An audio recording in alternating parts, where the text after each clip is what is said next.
Yajnik. Alay is not just a member of our own SVNA, his entire family is a member of SVNA. However, we've invited him here in his professional capacity. So I would like to say a few words to introduce him, and then we can begin his talk. So Alay Yajnik is a law firm growth expert, and he is the founder of a company called Law Firm Success Group. He has run a multi-million-dollar business, not just a few, $100 million business, and he has built himself a $5 million business. This is an amazing achievement. Alay's firm is dedicated to teaching busy lawyers across the country to make more money, work fewer hours, and spend more time doing the things they love. How? By running their law firms as good businesses. I think this is fantastic, sound advice for every aspect of one's life, and especially so for his niche. So good stuff. Alay is the author of a book. It's called Staffing Up, The Attorney's Guide to Hiring Top Talent. The first such book on hiring for lawyers, right? So I think that's a great deal. He's the host of Lawyer Business Advantage podcast. So I love listening to podcasts, so this is something I'm going to listen to. He's the host of which one? Lawyer Business Advantage podcast, and has spoken to several lawyer associations across the country. We are very, very proud of him and so happy to have him with us. Welcome, Alay. I'd like you to meet our team today. Kinjal Booch is our president, as you know. She will be joining us in a few minutes. Today's hosts are Shivang Vaishnav and Shaunak Maru, both of whom will be running the meeting, the background, the housekeeping. And as and when we get questions on the chat, they will ask you during your talk or after your talk. So your turn to go. Thank you, Sharbari Foy, and thank you to the SVNA for having me here today. I'm really excited to go through this. I don't often have a chance to talk about all the different businesses that I'm doing and what I've been up to. So really happy to share that with you. And please, as you all have questions, just type it into the chat. I'm going to go ahead and share my screen, and we're going to get this thing started. All right, so today we're going to be covering three things. We're going to be talking about a little bit about my corporate career, which is a preface to the rest of the talk, but it's important context that you all should know. I'm going to talk about how I started my own business and what I've done since and how that's grown and changed and evolved. And then what I'm doing now and what's next in terms of entrepreneurship. If you look at that, there's kind of two sides of that spectrum. I was very much a corporate career person, and now I consider myself a full-blown entrepreneur. So there's been quite a change there, and a lot of changes over time. So just some highlights as far as things that I've done. First of all, my degree is in biomedical engineering, and I also have an MBA. So I'm not a lawyer, even though I work with a lot of lawyers now. It's interesting. I'm also not really a very good engineer. That was one of the things I found out right away. I was good enough to get through university and all of that, but when it came to really having a talent for engineering, it's not something I really have. That being said, I had a fair amount of career success. At Siemens, I worked my way up from technical support to running a $100 million business unit for Siemens Healthcare. It's global business. Yeah. Wow. Sorry, I'm not sure if someone had a question there or what. And so ended up actually at a fairly high level at Siemens Healthcare. When I left Siemens, although my title was a senior manager, they hired 2 managers and a vice president to replace me. So I think I was, the expression is punching above my weight. And I left Siemens and wound up, doing what a lot of us do in Silicon Valley and what no doubt many of you are doing, which is get involved with startups. And there was a lot of things happening in the medical device space at the time. It was a very exciting time. Intuitive Surgical, who you may know of, had just IPO'd and had it was just a Silicon Valley success story in the medical device community. And so I got involved with a lot of those people that were involved with Intuitive Surgical, and was involved at an early stage with a company called Hansen Medical. And they, like Intuitive, did robotics. wound up building that service business that goes along with the sales business up to about $5 million. It was a lot of fun. Had a great time, built a great team, and we just grew like crazy until, unfortunately, the company didn't do so well. And so I wound up moving from Hanson to a couple of other startups. It was kind of the same story. Really enjoyed the startup environment, loved being part of the team. And we were able to do a lot very quickly, but ultimately those products didn't pan out. So as a result of that, and I saw this at Siemens as well, there was a lot of job instability. I mean, I've laid off probably 30 people at least in this career plan. And I've hired a fraction of that, maybe 10. And most of those hires came with the startups that I worked at.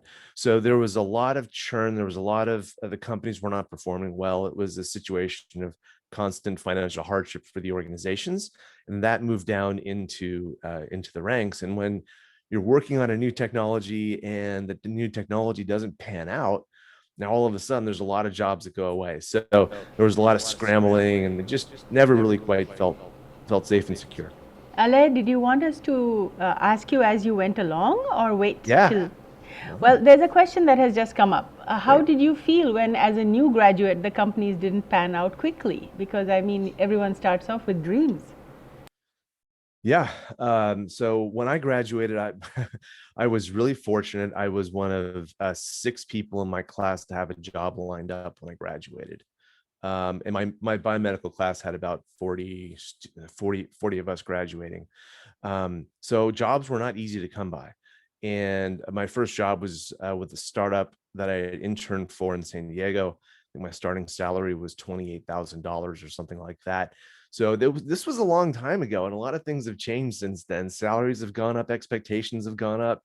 And yeah, it was, but when I graduated, it was not an easy time to find work at all. So I was just happy to have something lined up.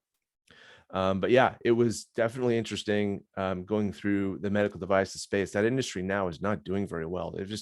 It's continued to be a really difficult industry to be successful in for a lot of different reasons, which, you know, if you have questions, I'm happy to discuss those, but I won't go into those here unless you're curious.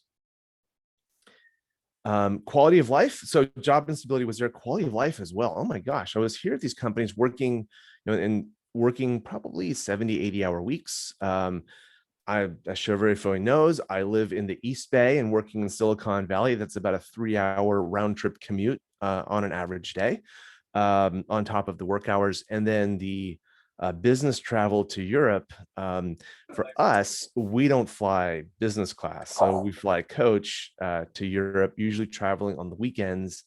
And that was usually about 1 week out of every month, which really kills 2 weekends out of every month. So very intense, which I'm sure is not a surprise to any of you. But as a result, my quality of life wasn't great. And then my career had sort of hit a plateau. Since I left Siemens, I was at that, you know, director level type of thing where I was running these service organizations, and that's sort of where I stayed. And I knew that to take that next step would require a pretty dramatic change, and I was not able to get those opportunities. And so I didn't like where my career was headed, or more appropriately, was not headed. And last but certainly not least, I was doing okay, you know, making 180K, which in those days, about 10 years ago, wasn't too bad. But I also knew that if I wanted to make 300K, 400K, I would need to do something dramatically different. So that was the situation that I was in as I was thinking about what I should do. And so I was looking at 3 different options. The first was I could get another job. And I was interviewing, and as it turns out, I did get another offer, which again, you know, for me, job security. And now here I am again, putting my job security in the hands of another company and another CEO, and, you know, all of the risks that go along with growing a company. I knew what the quality of life was like. It was not the quality of life that I wanted. And the income potential, as I already knew, was capped. So that was my current situation. I could just continue doing that. But I didn't like where that was headed. So I wanted to do something different. And I was thinking about maybe I should just become a consultant. You know, I had a really good network in Silicon Valley. I was well highly respected. I'd done some good things. That's basically betting on myself. And I'd never really done that and opened my own company before. So that seemed exciting and terrifying at the same time. um, I thought the quality of life for that would be good. I probably wouldn't have the travel overseas, and I could set my own hours and that kind of thing. Income potential would be higher because now I'm a consultant, but still capped, based on me and the hours of the day that I had. The third option was to start a business. Again, that's betting on myself. But since I'm starting a business, if I start the right business, I could set up the quality of life to be very high. And as an entrepreneur, there's really no cap on income. You can make as much or as little as you do. So the possibilities are endless. So I was thinking through all of these things. I had a job lined up. I was thinking about consulting. I was thinking about, okay, well, maybe I should start my own business. I was exploring all three of these things in parallel.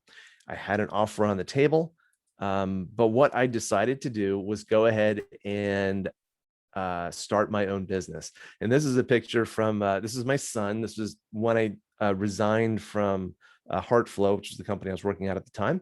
That's my office there. It was my very last day of work. And I love this picture because it brings back so many memories for me. After I resigned, I had about 2 weeks where I had to go to Europe and kind of hand off all of my accounts and all of those things. And as I was walking out the door to head to SFO, my son, wrapped his arms around my leg and said, "Daddy, don't leave." And that right there was validation that I had done the right thing and made the right decision. So what I decided to choose was something called business coaching. I'm going to tell you and show you what that is. You might have heard of coaching. When I heard about this, I didn't know. I thought coaching was what you do on the soccer field, or I didn't know that it could apply to things outside of sports. And it turns out that there's a whole vast field of coaching. It's very well established in San Francisco, particularly, and in the Bay Area. And so that's what I chose to do. There's a lot of reasons why. I'm going to share that with you in a moment here. But as far as how it worked for me, this was a business coaching franchise, and it is a business coaching franchise, which means that it's basically a business in a box. That's the idea of a franchise model. I am still betting on myself. So again, I like those odds. I always have. This is a high quality of life business. And the income potential, although they say it's unlimited, it really realistically is capped at about 250K. I didn't know that going in, but having done this now for many, many years, that's about where it's capped. So some of the things I liked about it and some of the things that were challenges and are challenges. What I liked about it was I got to apply business experience, my experience, to Main Street businesses. And these business owners are out there working really hard. They're taking great care of their employees. We've seen this happen throughout COVID, how, what these business owners are doing, but they don't have the experience that I've accumulated. And so they're oftentimes working harder than they need to. Their employees might be suffering as a result of that as well. So it really felt good, really mission-driven organization. I chose to start my practice where I live. So my commute went away. Also, no travel. Very low startup costs because this is a services business. I could do this out of my home, and that's what I've done. So there's no brick and mortar to build out or anything like that. No tenant improvements needed, no inventory to purchase. So the startup costs were so low, I was actually able to borrow out of my IRA to start my business, which was cool. And then the operating costs are also very low. You can run this business. We have coaches who basically their only operating costs are their franchise fees and their coffee and dinners and lunches that they go to for business, So you can run this business very lean if you want to. This is definitely a lifestyle business. This is not a business where working 80 hours a week is going to work out for you, because as a business coach, I have to do the marketing, the sales, and the coaching. So I have to be at the top of my game every single time. I can't do that if I'm working 80 hours a week and working weekends. So this is a lifestyle business. One of the things I discovered is that it's possible to do something that I call working an 11-month year. So we all know there's 12 months in a year. I work 11 and I take one of them off. And I hadn't taken a month off since high school, maybe, right? Summer break. I think maybe I took a month off there. But college, I pretty much worked through and had stuff going on all through the summer, year round. And so it was really cool in 2019 to be able to take an entire month off. It was awesome. And I'm looking forward to doing that again in 2022. This business, though, is difficult to grow and scale. It's me, and it's very much me. So there's some ways that I'm trying to work through that, but potential clients trust me, and I'm expected to deliver the services, which makes it hard to scale. Also, insurance. If you're starting your own business, this is something to think about. How are you going to get insurance? A lot of people that are starting their own business have a spouse who's employed, so the employer covers the whole family, which is awesome. I don't have that, unfortunately. So my wife is at home with the kids and she helps me in the business, which means we have to get our insurance through Covered California. I have no option. I'm locked in. And in Alameda County, where I live, I think there are 3 plans. There's like Kaiser, and there's 2. There's an HMO, there's a PPO, and I'm legally obligated to buy one of those. I can't go on the open market and buy whatever I want, which is really disappointing. So insurance is an issue. There's no stock options or anything like that. And there's also no employee benefits. So I am, very much kind of making my own way. And what I'd like to do now is share with you a little bit about business coaching and about Focal Point. That's my website URL, which I'm going to show to you here in a moment. First, just a little bit more on Focal Point. I'm going to go and stop the share and restart that with another slide deck. Do we have any questions that have come through in the meantime? There was one question that did come through. The question was, when you were making this decision, if you already had a family, how difficult was it to just run that business on your own? Did you not have other employees? Yeah, that's a great question. And I don't really have other employees. In some ways that makes it more difficult because I have to do everything. In some ways it makes it easier because I don't have to deal with all of the headaches that employees can bring. It does limit, though, how I can scale and grow. And so I've had to tweak my business model a little bit. Now, I'm really fortunate. There are, I think, very few people that can do what I did, which is, as the sole income earner for the family, basically quit my job and start a brand new business in a totally different industry from scratch in the Bay Area while I have a mortgage and a young family. It's really, really hard to do. There's no way I could have done that without the full support of my wife and my family. It's just been amazing that they all have my back, and they've been very encouraging in providing, really good advice and wonderful sounding boards. My wife also is a 50% owner in the business, and she runs the operations.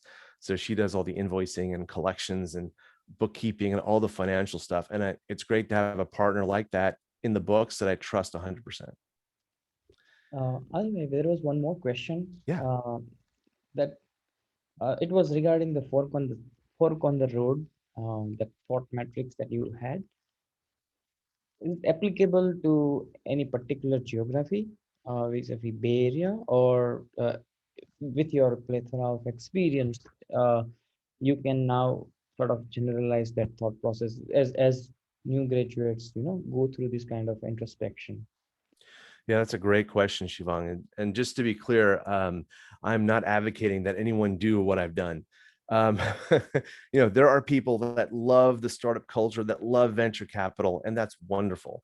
There are people who are fine with the quality of life and doing the commute and doing the business travel, and they love all of that. And there are people whose careers are not at plateaus. I mean, if I was at Apple or Google, I probably would not have left to start my own business. My industry was struggling. My career wasn't doing what I wanted to do. And so I, took matters into my own hands. But I'm not advocating that for everybody. That being said, those are things to look at, for yourself.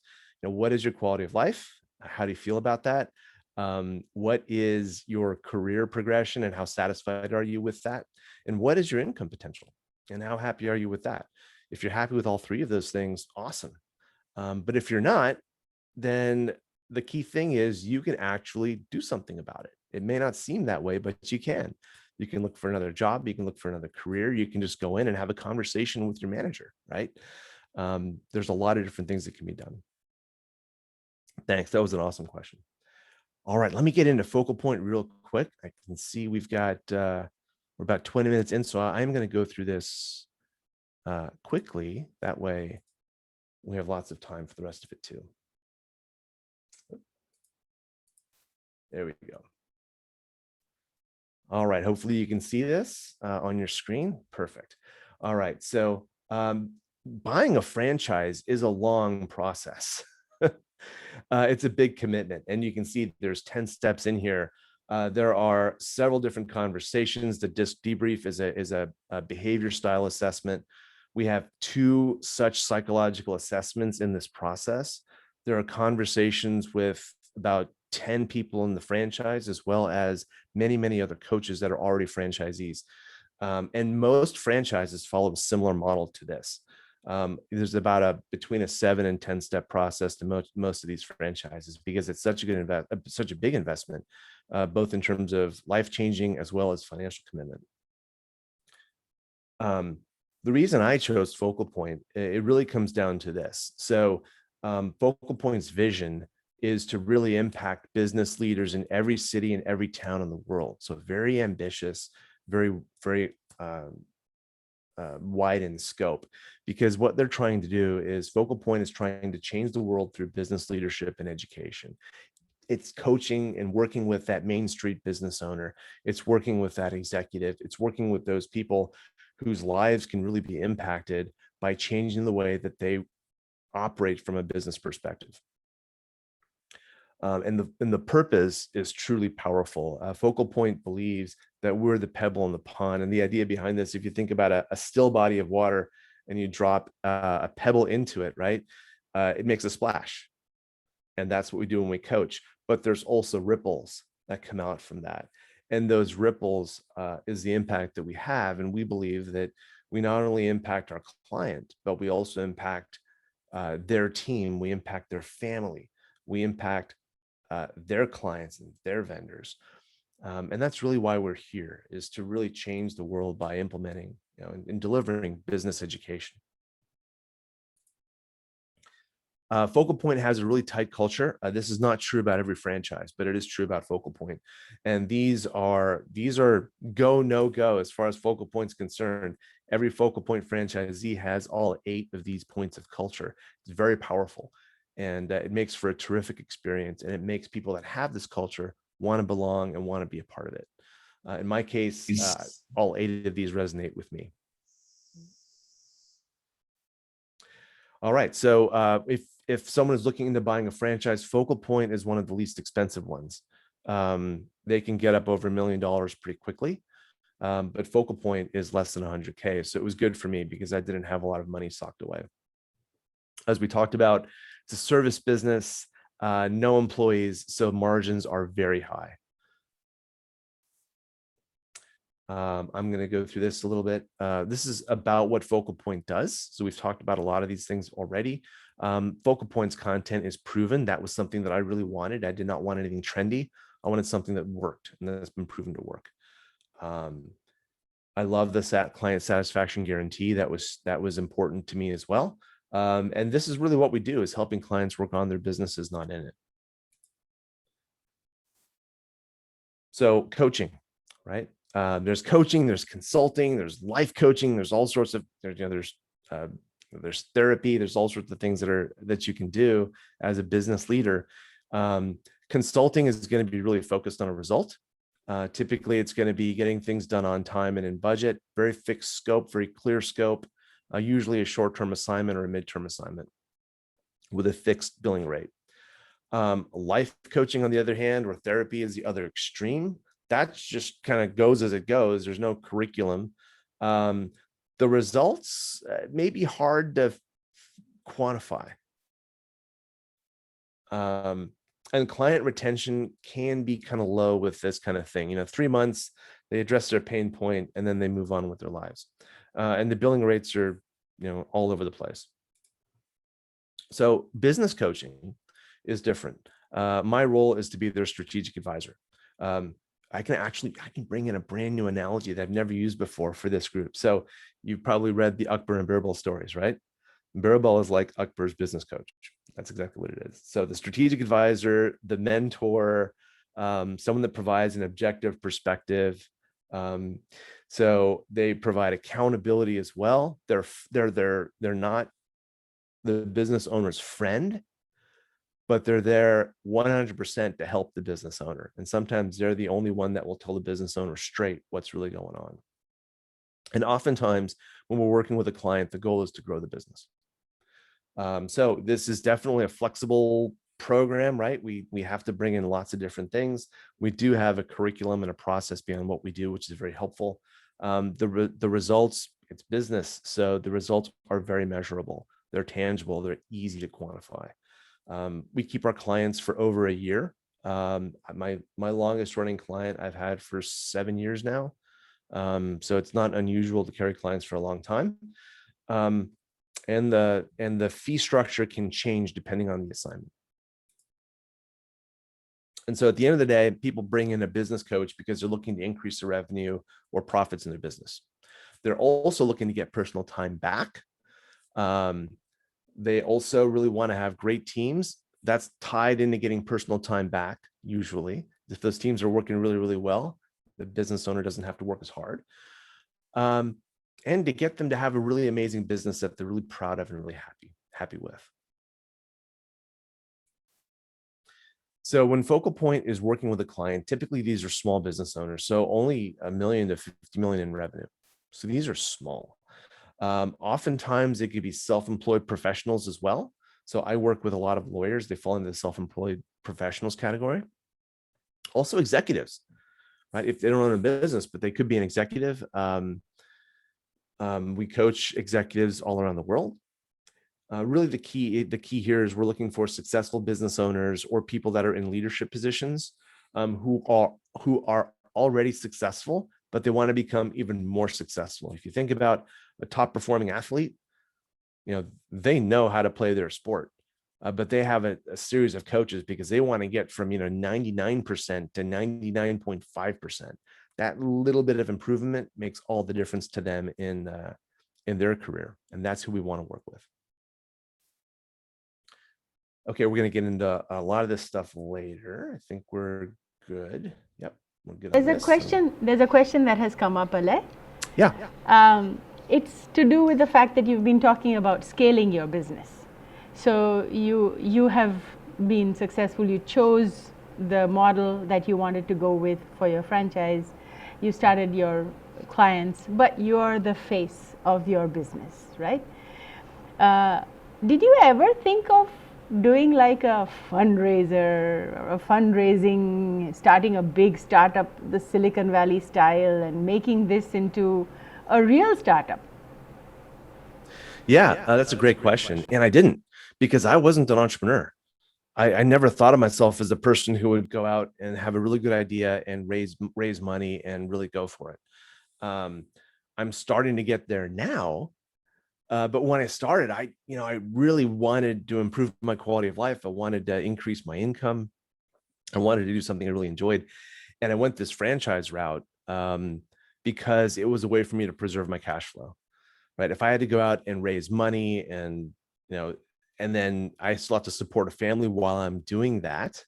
So I could be working, 80 hours a week, trying to raise funds on the side.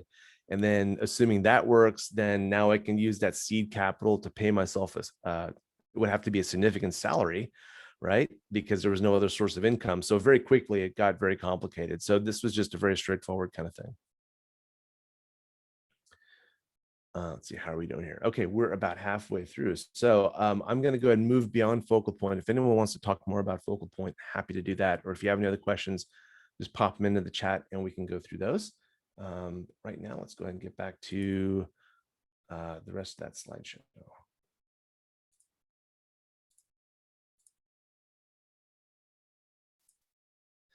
All right, so that was business coaching. And I mentioned the 11-month year and being able to do that. So 2019 was a great year for me. I took the month of July off completely. And I also published my book at that time. But here's, the kind of thing that we were able to do by taking a month off. So me and my brother-in-law and my dad went to Africa, did a bucket list safari, which was unbelievable. And then me and my kids and Anu, my wife, the four of us drove through California. We stayed in Yosemite, we stayed in Sequoia, and really had a great time hiking and enjoying the summer.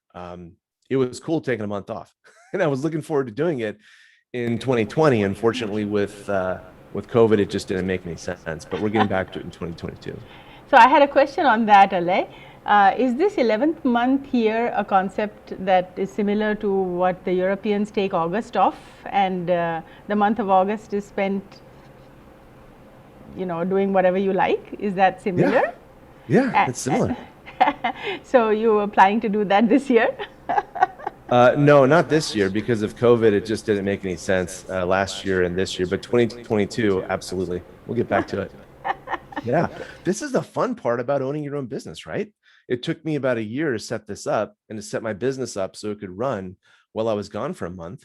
But I was able to do it, and I can. No one's going to tell me no.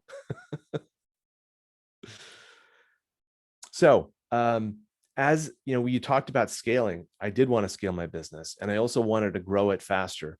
And I decided I really needed to focus my efforts. And as it turned out, half my clients were attorneys and law firms, and half my clients were every other kind of business. So several years ago, I really focused my coaching and consulting on law firms. So I look at this as a different business for me, because the focal point business, the business coaching activity, was not industry agnostic. Oh, sorry, it was industry agnostic, excuse me. And I actually changed and transitioned my role there. I'm now a master coach for Focal Point, and I work with other coaches that are in Northern California. That way I can focus on this, which is law firm growth. Again, great quality of life, high job security, but the income potential here is much higher than at Focal Point. And the reason for that is now I can use a team. So what we're doing there is we, again, teach business best practices to small law firms. We use coaching and consulting to do that, and we work with clients all across the country. So I'll give you a quick example of what that looks like.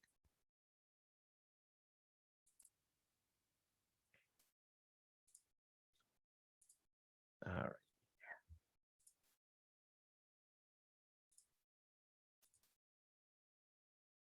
Okay, so this is my website, and as you can see here, let me make this a little bit bigger so you can see it properly. All right, so we work with these small law firms.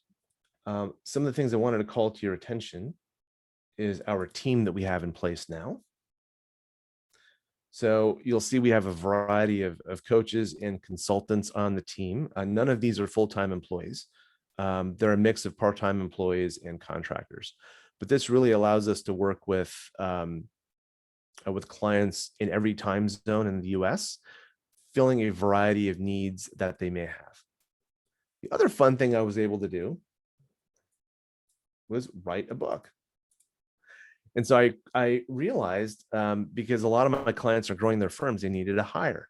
Well, there was no book written for lawyers on how to hire employees. So they didn't know, and this may seem like common sense to many of you that are in corporate jobs, but they didn't know how to write a job description.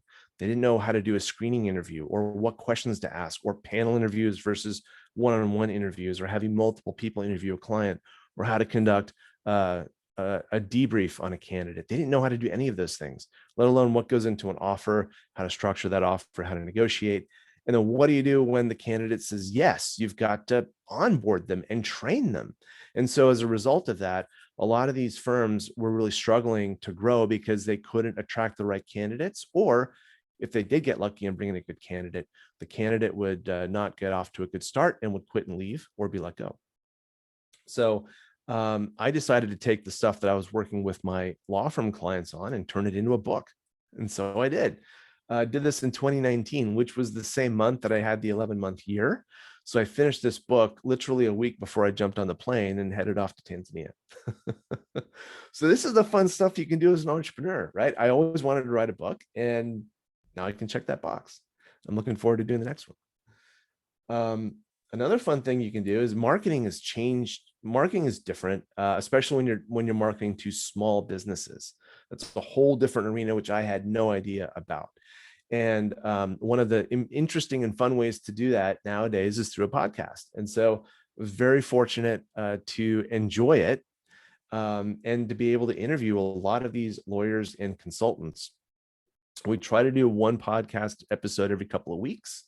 And that's been a great way for me to build connections across the country with people. So, Jacqueline's in New York, Ken's in Chicago, Miranda's in LA.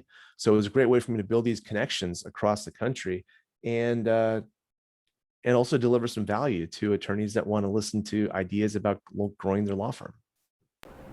So that is really remarkable, because you've been able to not just project your ideas, you've been able to coach across platforms.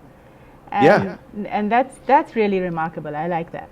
It's been really cool. And I've been very fortunate along the way to have had a lot of help to do that. But the key change for me is, becoming an entrepreneur and owning my own business. None of this stuff is through the franchise. This is all stuff I'm doing on my own, because now I can do all of those things. And it's funny you mentioned Chevrolet Foy raising money. I just launched my advisory board. We met 2 weeks ago, and I'm in conversations to maybe bring on a partner. So all of those things are starting to happen. And the key difference there for me is thinking about, hey, I'm now an entrepreneur, so sky's the limit. Let's go figure out what we want to do and let's go make it happen. And it doesn't mean it's going to be easy, but it is fun. But then it took you this long to come this route. And there's a question at the top of my mind now, which urges me to ask you, now that you know all this, what would you tell somebody who is getting into this business? What would be your advice? Well, yeah, so I am a slow learner, it's true. I think business coaching as a business, you need to be really clear about why you're getting into it. It's a lifestyle business. It's very hard to make $1 million as a business coach. It's certainly possible. People have done it, but it's interesting and remarkable because it's the exception. It's about $250,000 business that you can have. But you do that by having a great lifestyle, and you do that by having a great impact. So if those are things that really matter to you, this is terrific. And one of the other things I like about it is it's a business where the more of these gray hairs I accumulate, the better it gets. It's not, the opposite is not true here. You can, I suppose, age out of business coaching, but generally speaking, the older you are, the wiser you are too. And the sense of humor doesn't go awry at all. It helps a great deal. It totally does. It totally does. Alay, so that's what I've been up to. We had one more question. So we learned from this your website. I was reading somewhere that one size fit all model does not work in many business, right? When you are providing any service or a product, right? So how would you think as an entrepreneur one should balance between providing one offering to sort of all versus customizing the pricing or for various offerings on a case by case basis to the customers? Let us assume that we are in certain industry like law firm, education, or coaching, basically in the service industry, right? Essentially, that we are serving clients. How do you make a balance as you like starting up? Yeah, it's tough to do that, right? Because on one hand, you want to make things standard, because if you can make things standard, you can do two things. One, you can scale it. The other thing you can do is you can really measure quality at that point. If you do everything differently every single time and it's customized every single time, it's hard to measure the quality and it's really hard to scale it. So that's something I work with my clients on a lot, because they're in professional services too. For the coaching services I provided, for what my clients are looking for, they want a unique experience customized to them. That's what they want. They don't want something that is cookie cutter. They don't want something that is recorded, pre-recorded that they just watch. they want an experience. They want to be interacting with somebody, bouncing ideas off of somebody, really having those deep conversations that really propel them forward. And so those things need to be customized. That being said, we have a framework. So we have you have 7 key areas that we work with our clients on their businesses, and depending on where they are and what they want to do, we'll hit a couple of those areas or all of them. And we can go as deep or as shallow as we need to for the client to get their goal. And one of the benefits I have as I scale up the coaching business, because I'm associated with Focal Point, I have access to Focal Point coaches around the country, and we're all trained the same way, which Got means it. when I bring on a client, like we just onboarded a client in Florida, I'm meeting with that client once a month, but she's also being worked. She's also working with my coach, who is back east twice a month. And I trust this coach completely. She's fantastic because I know how she's been trained. Got it. Thank you for answering. Yeah, of course. Any other questions before we continue? I think there were some there was a question in the chat, but I think we are taking the chat questions at the end of your talk. Okay. So yeah. Great. Well, this is my last slide, second to last slide. So we'll have some time for questions as we're coming up here. So the bottom line for where I'm at now is entrepreneurship's a lot of fun. I really enjoy running my own business. I really enjoy running my own businesses. And so I've come up with some ideas for me on how to evaluate these, and these might be helpful to you. So the first thing I don't like selling. Like coaching, I have to do a lot of selling. People don't want coaching, generally speaking, which means you have to talk to a lot of people. You've got to have lots of conversations, really find that person who's going to be a good fit. That takes a lot of my time and a lot of my energy. So I want businesses where there's more demand than there is supply. That way, I'm not having to spend as much time selling and building a market. I can spend my time doing what I do best, which is operations, quality control, building a great team, and delivering great service to my clients. I do want something that's scalable because I like having that 11-month year, and who knows, maybe someday we'll be interested in a 10-month year. I don't know.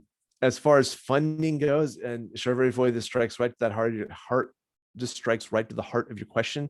I want funding to be through Small Business Administration or other people's money. I don't want to bootstrap anymore. So I'm kind of done with that. If the business has a license, I want it to be a license that I can get. So for example, right now, there are fantastic construction businesses that are for sale, really, really good businesses. And someone like me or someone like you that has a business background can come into these businesses and do an amazing job and really drive revenue and income and quality of life. However, they all require a contractor's license, and I don't want to get one. And I don't want to have someone in the business hold me hostage because they have a contractor's license that I need to operate the business. So I'm not looking at construction companies. Every business I own, I want to build it so I can sell it. I may not sell it, but I want it to be built so it can be sold if I need to.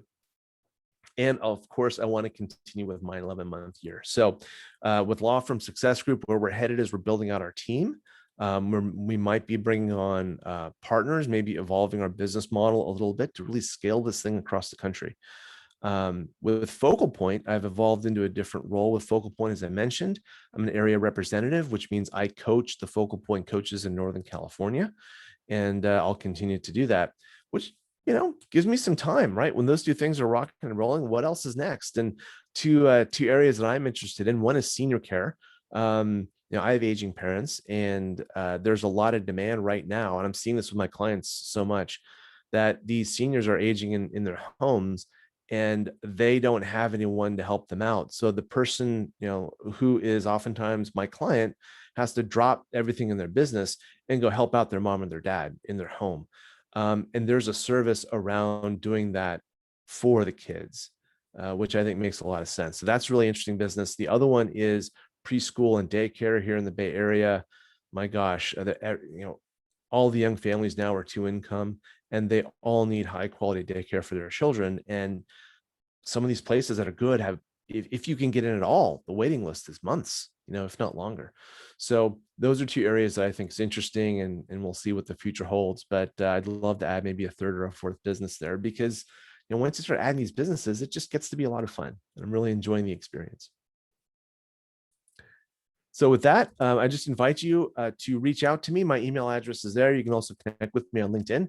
And I really thank you for your attention and for having me here today. This was a lot of fun, and I really appreciate it. So we can ask questions now. And if you have any other questions for me afterwards, we can certainly just email me, and I'm happy to chat more. Sure. Just want to say thank you so much, Alay. It was a very interesting talk. When it started out, I realized that this was an area that was going to be interesting. It would explore not just your knowledge base, but also your creativity, and I thought that was very useful, because we are positioning the Silicon Valley Nagar Professional Speaker Series as something that many of our younger generation can tap into and find and use as a resource. So for that, I think it was fantastic, and I applaud you for having taken the time to come here. Shivang has a bunch of questions that he needs to ask you, and we'll take it from here. Great. Sure. So let me ask a question that was found in the chat box today. So this coaching is becoming very crowded field nowadays. So how do you sustainably keep differentiating yourself?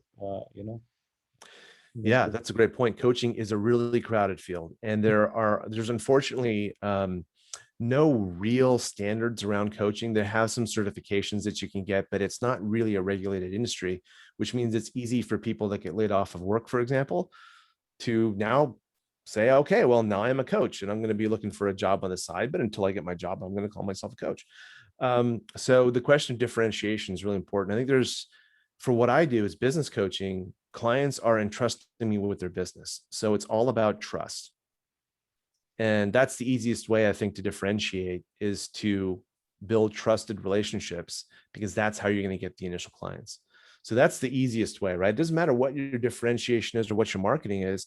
If a business owner trusts you, then they're much more likely to work with you over someone else. When it comes to scaling, that's when differentiation really kicks in. And what has been really popular is for coaches to create their own brand. So they're out there on Instagram, they're out there on, they have podcasts, they have YouTube channels, they have all sorts of things, and they create this cult of personality for themselves. And they have people that, kind of follow them and really excited to work with them. That's actually a weakness of mine. I'm not very good at doing that. So that's something that I'm not doing right now. Instead, what we're doing is we're delivering through service and using word of mouth to build up a following. And so I've got some very specific groups that I'm involved in to help me do that. It seems like there is everything, there is something for everyone in the business based on the personality type as well.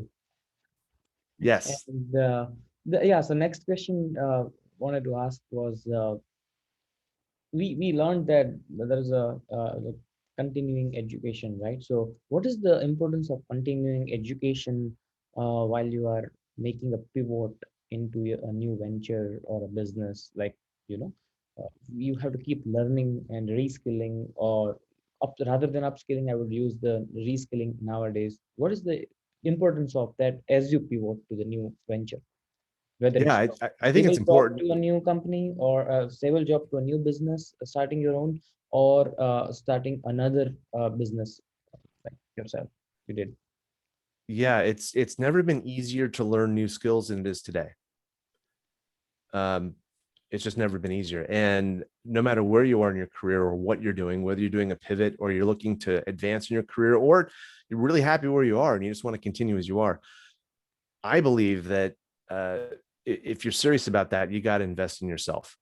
And you can upskill, you can reskill, you can de-skill, but whatever you do, you have to always keep learning. I've yet to go to a course or go and invest in a program where I've gotten nothing out of it. I remember I saved up for, I want to say 2 years to sign up for a program from a business coach in Australia. And it was a lot of money. So I stayed up for 2 years. It was my major investment for the year. And I joined this program, and I got nothing out of it while I was in the program. But over the next 4 years, I 10x'd my investment in that program based on what I learned there. So even if it wasn't totally applicable at that time, I used all of it and got a great return on my investment. And that, so whether it pays off right away or whether it pays off down the line, this is all stuff that's going to come in and really help. That's inspiring. Great, thank you. We have another question came up in the chat box recently. Was there anything else that drove you to work with law firms outside of the demand supply curve?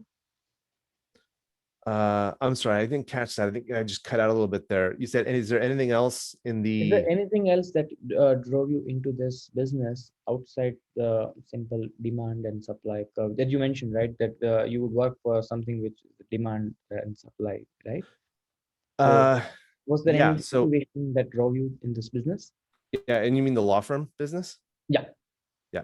So the law firm business doesn't follow that rule. That's a rule I came up with after I started my law firm business. So there is way more a supply for law firm coaching and consulting than there is demand, which is why my next business is going to have way more demand than there is supply. So just want to be clear about that. But what drove me into the law firm space, it was really pragmatic. I was looking at my client profile with my coach and realized that half of my clients were these small law firms.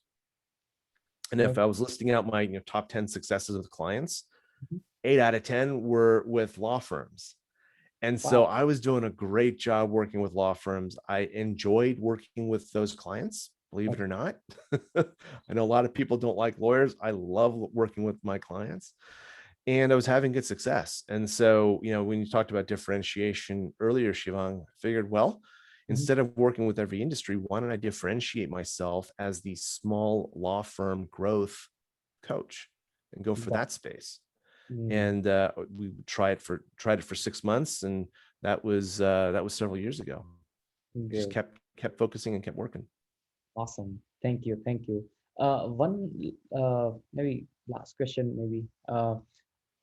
If I have one more, I will ask. So let me start with this. How do you focus when you are putting, how do you focus on the end result or the customer or the client's satisfaction and also the profit when you yourself has to putting a lot of hats on yourself, when you like legal or sales, maybe not too much sales as you mentioned for yourself, but again, supply chain and all that comes, right? Because here people can start any type of business where they have to focus on a supply chain. In the COVID situation, there is a global supply chain issue going on. So especially when you have a lot of hats to put on yourself, how do you figure it out to balance among all of them and also make your way through? Yeah, great question. And this is something a lot of my clients struggle with, and we work with them extensively. And there's really two answers there, right? One is be really selective about what you choose to do and what you choose not to do, because it may seem like you have to do everything, but oftentimes you really don't. And the second thing is build a team. Building a great team, whether they are contractors or gig economy workers or part-time employees or full-time employees, building a team will set you free, because when you have them and they're working really well and they've got good processes, that's what's going to let you work that 11-month year. Because while you're off doing whatever it is you want to be doing, your team is working hard for your clients, and you trust them, and you have metrics in place to make sure they perform well. Great. One last question I have that is coming from me. So you said that you had career from biomedical engineering. Yeah. And then you went to business school, and then you went to work for Siemens, and then started your career that way. So in your experience, uh, what was your internal thought process about yourself as you grew out and from engineering to a business school? then making a pivot to leadership within Siemens, and then starting your own business, which is again focusing on small business, small and medium-sized businesses, right? So, it takes I assume that it takes a lot of time and lot of introspection and rumination, basically, right? What was your experience that you would like to share with fledgling kids like myself? Sure. Well, this is going to sound flippant, and I don't mean to put it that way. But if it's done properly, I have no doubt that it takes a lot of rumination and consideration and thinking about things. In my case, it was really just opportunistic. I didn't think much about it at all. So bioengineering, for example, I didn't want to do electrical engineering, and I didn't want to spend all my time in a computer lab. So I didn't do computer engineering. I'm not very mechanically inclined. So bioengineering seemed cool. So I did that. And then, my role at Siemens, I was looking for a job and the company wasn't doing well, and Siemens turned out to be interested in my services. So I joined them. And then because they were letting a lot of people go and going through a really difficult time, the people that were left all increasing responsibility as long as they could prove that they could handle it. So I was able to rise very quickly in Siemens because a lot of people were being let go and were leaving, and they saw that I could do the work and do really well until things weren't working out the way I wanted them to. And again, I was thinking about, okay, well, what do I do? I don't want to get another job doing the same thing. I need to do something differently. And I remember my parents and my dad actually said, you have to talk to a franchise consultant. I said, no, Dad, I don't want to run a Subway. That's not my ideal. And he said, no, you have no idea. There are so many other businesses beyond just, fast food that you can look into. And he was right. There's a ton of businesses. I found several that I was interested in. And once I had that idea that, I don't have to invent this all on my own the first time, I can buy a business in a box that's already solved these challenges. And all I have to do is, put in the work. Great. Sign me up and let's give it a shot. So these decisions were made very quickly. Alay, I have to add that, much like you say, you don't talk a lot about yourself, or you don't market yourself so much.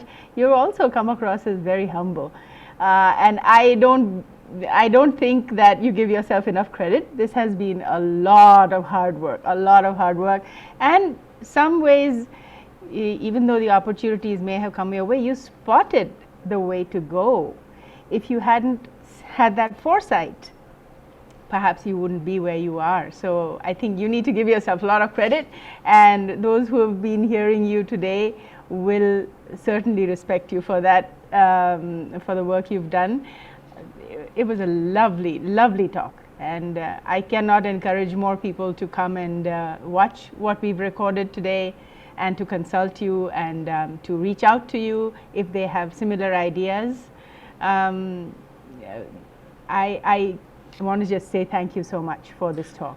Well, thank you very much for having me here today. It was really nice to talk to the SVNA, and looking forward to those in-person events restarting soon too. Absolutely. All right. All right. Thank you so much once again. And our team here today, Shivang Shaunak and Kinjal Vuch. Thank you so much. Bye-bye.